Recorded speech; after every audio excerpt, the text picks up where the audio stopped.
15 वर्ष ज्यांना सत्तेची अनेक पदं दिली ते 15 दिवस सुद्धा ममता बॅनर्जींच्या पाठीमागे टिकून राहू शकले नाही। असे अनेक पक्ष, आपचे खासदार असतील, पश्चिम बंगालमधला ममता बॅनर्जींचा पक्ष असेल, आमचा पक्ष देखील असेल, किंवा अन्य जे कोणी पक्ष आहेत त्या पक्षातले फुटून जाणारे आमदार खासदार किंवा फुटून जातील अशी चर्चा होणाऱ्या आमदार खासदारांचं म्हणणं काय असतं?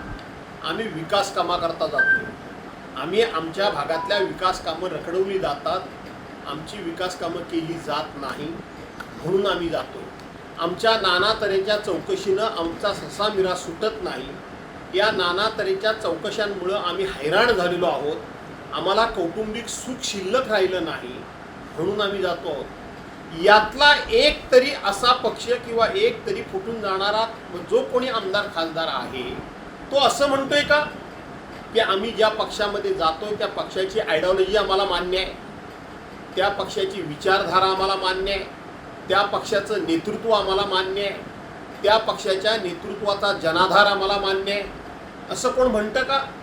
कोणी म्हणत नाही। विकास कामांकरता जातोय किंवा ज्या काही चौकशी एजन्सीच्या मार्फत आम्हाला छळलं जातंय त्या छळापासून सुटका करण्याकरता म्हणून आम्ही जातोय।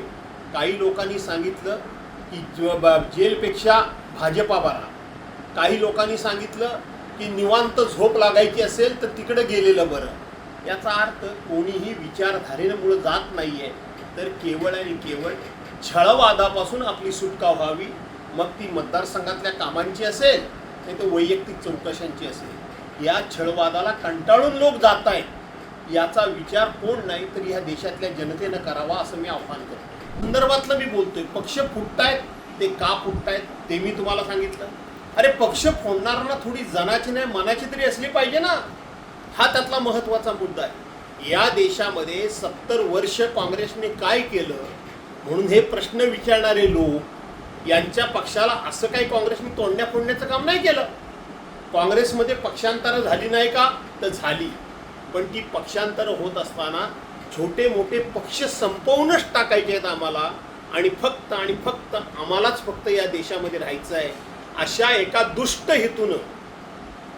हेतून काँग्रेसनी अशा पद्धतीनं कुठलाही पक्ष संपवण्याचं काम केलेलं नाही, हे लक्षात घ्या। आणि म्हणून ओम बिर्लांना काय कोणी पत्र दिलं हे माझ्या दृष्टीनं गौण आहे, माझ्या दृष्टीनं गौण आहे। तुमची एक हाती सत्ता असताना सुद्धा तुम्ही ज्या पद्धतीनं वागताय हे लोकशाहीला मारक आहे, हे डॉक्टर बाबासाहेब आंबेडकरांच्या घटनेला अभिप्रेत नाही।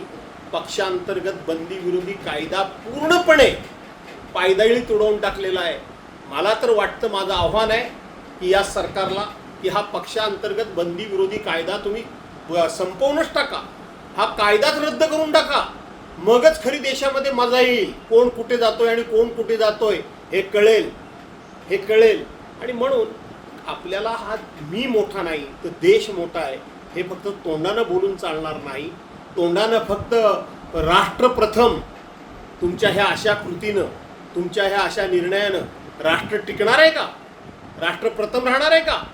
तुमचा पक्ष फक्त प्रथम, पण तो पक्ष सुद्धा राष्ट्र जर असेल तर तो पक्ष टिकेल, नाही तर टिकणार नाही असं माझं स्पष्ट मत आहे। सांगतो की शेवटी जे घडत आहे, जे घडणार आहे ते घडणारच आहे, त्याची फार मोठी चिंता पक्षप्रमुखांनी करू नये एवढंच फक्त आजच्या खेपेला मी सांगेन।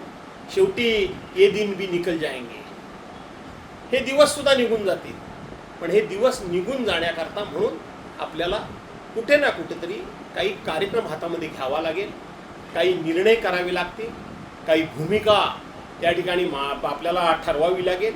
आणि म्हणून मी आजच्या दिवशी पक्षप्रमुखांना एवढंच सांगेन, उद्धव साहेबांना, कि डरो मत, बिल्कुल डरो मत, जो होने वाला है वो होने ही वाला है, जो हो रहा है वो हो ही रहेगा, और जो होने वाला रहेगा वो भी होता रहेगा, चिंता मत करो।